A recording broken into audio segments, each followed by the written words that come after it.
Les apôtres et les frères qui étaient dans la Judée apprirent que les païens avaient aussi reçu la parole de Dieu. Et lorsque Pierre fut monté à Jérusalem, les fidèles circoncis lui adressèrent des reproches en disant « Tu es entré chez des incirconcis et tu as mangé avec eux. » Pierre se mit à leur exposer d'une manière suivie ce qui s'était passé. Il dit « J'étais dans la ville de Chopé, pendant que je priais, je tombais en extase. Et j'eus une vision, un objet semblable à une grande nappe attachée par les quatre coins descendait du ciel et vint jusqu'à moi. » Les regards fixés sur cette nappe, j'examinais, et je vis les quadrupèdes de la terre, les bêtes sauvages, les reptiles et les oiseaux du ciel.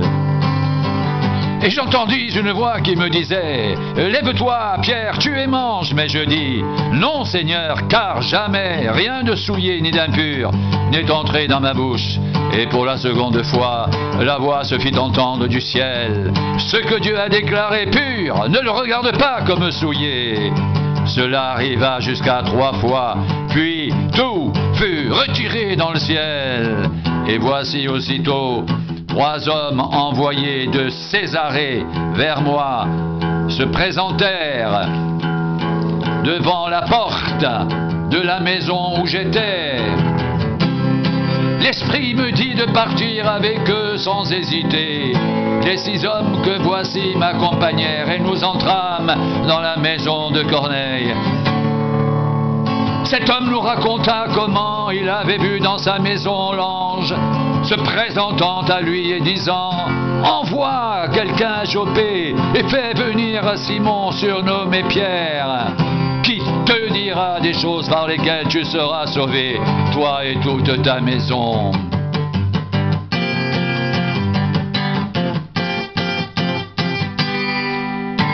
Lorsque je me fus mis à parler, le Saint-Esprit descendit sur eux comme sur nous au commencement, et je me souvins de cette parole du Seigneur. Jean a baptisé d'eau, mais vous serez baptisés du Saint-Esprit. Or, puisque Dieu leur a accordé le même don qu'à nous qui avons cru au Seigneur Jésus-Christ, pouvais-je, moi, m'opposer à Dieu ? Après avoir entendu cela, ils se calmèrent et ils glorifièrent Dieu en disant « Dieu a donc accordé la repentance aussi aux païens, afin qu'ils aient la vie. » Ceux qui avaient été dispersés par la persécution survenue à propos d'Étienne allèrent jusqu'en Phénicie, dans l'île de Chypre et à Antioche, annonçant la parole seulement aux Juifs. Il y eut cependant parmi eux quelques hommes de Chypre et de Cyrène qui, étant venus à Antioche, s'adressèrent aussi aux Grecs et leur annoncèrent la bonne nouvelle du Seigneur Jésus. La main du Seigneur était avec eux et un grand nombre de personnes crurent et se convertirent au Seigneur. Le bruit en parvint aux oreilles des membres de l'église de Jérusalem et ils envoyèrent Barnabas jusqu'à Antioche. Lorsqu'il fut arrivé et qu'il eut vu la grâce de Dieu, il s'en réjouit et il les exhorta tous à rester d'un cœur ferme attachés au Seigneur.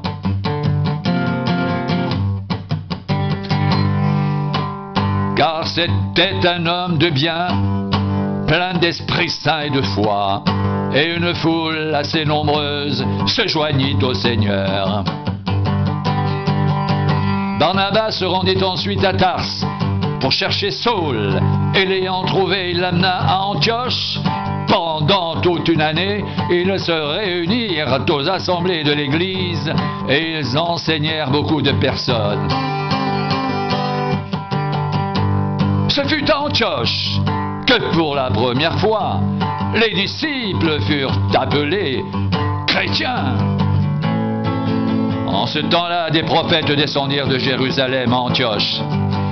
L'un d'eux, nommé Agabus, se leva et annonça par l'Esprit qu'il y aurait une grande famine sur toute la terre. Elle arriva en effet sous Claude. Les disciples résolurent d'envoyer chacun selon ses moyens un secours aux frères qui habitaient en Judée. ils le firent parvenir aux anciens par les mains de Barnabas et de Saul.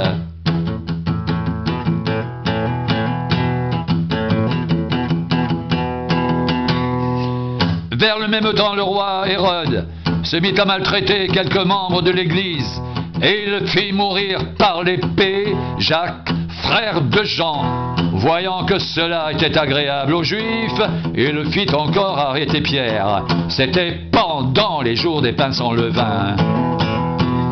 Après l'avoir saisi et jeté en prison, il le mit sous la garde de 4 escouades de 4 soldats chacune, avec l'intention de le faire comparaître devant le peuple après la Pâque. Pierre donc était gardé dans la prison et l'Église ne cessait d'adresser pour lui des prières à Dieu. La nuit qui précéda le jour où Hérode allait le faire comparaître, Pierre lié de 2 chaînes dormait entre 2 soldats et des sentinelles devant la porte gardaient la prison.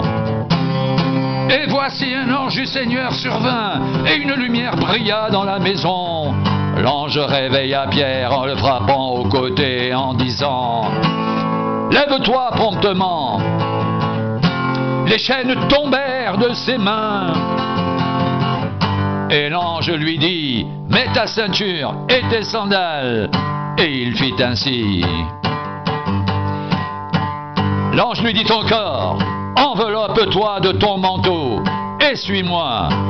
Pierre sortit et le suivit, ne sachant pas que ce qui se faisait par l'ange était réel et s'imaginant avoir une vision. Lorsqu'ils eurent passé la première garde, puis la seconde, ils arrivèrent à la porte de fer qui mène à la ville et qui s'ouvrit d'elle-même devant eux.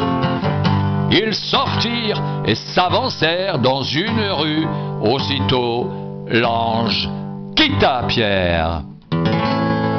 Revenu à lui-même, Pierre dit « Je vois maintenant d'une manière certaine que le Seigneur a envoyé son ange et qu'il m'a délivré de la main d'Hérode et de tout ce que le peuple juif attendait. » Après avoir réfléchi, il se dirigea vers la maison de Marie, mère de Jean, surnommée Marc, où beaucoup de personnes étaient réunies et priaient. Il frappa à la porte du vestibule et une servante nommée Rode s'approcha pour écouter. Elle reconnut la voix de Pierre et dans sa joie, au lieu d'ouvrir, elle courut annoncer que Pierre était devant la porte et lui dire « Tu es folle !» Mais elle affirma que la chose était ainsi. Et ils dirent « C'est son ange !» Cependant Pierre continuait à frapper. Ils ouvrirent et furent étonnés de le voir. Pierre, leur ayant de la main fait signe de se taire, leur raconta comment le Seigneur l'avait tiré de prison et il dit « Annoncez-le à Jacques et aux frères. » Puis il sortit et s'en alla dans un autre lieu.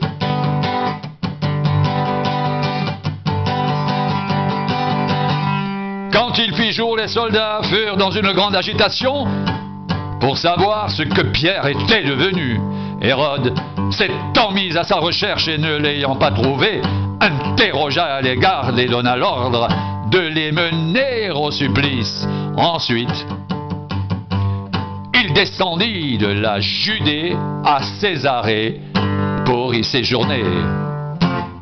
Hérode avait des dispositions hostiles à l'égard des Tyriens et des Sidoniens. Mais ils vinrent le trouver d'un commun accord, et après avoir gagné Blaste son chambellan, ils sollicitèrent la paix parce que leur pays tirait sa subsistance de celui du roi. Un jour fixé, Hérode, revêtu de ses habits royaux et assis sur son trône, les harangua publiquement.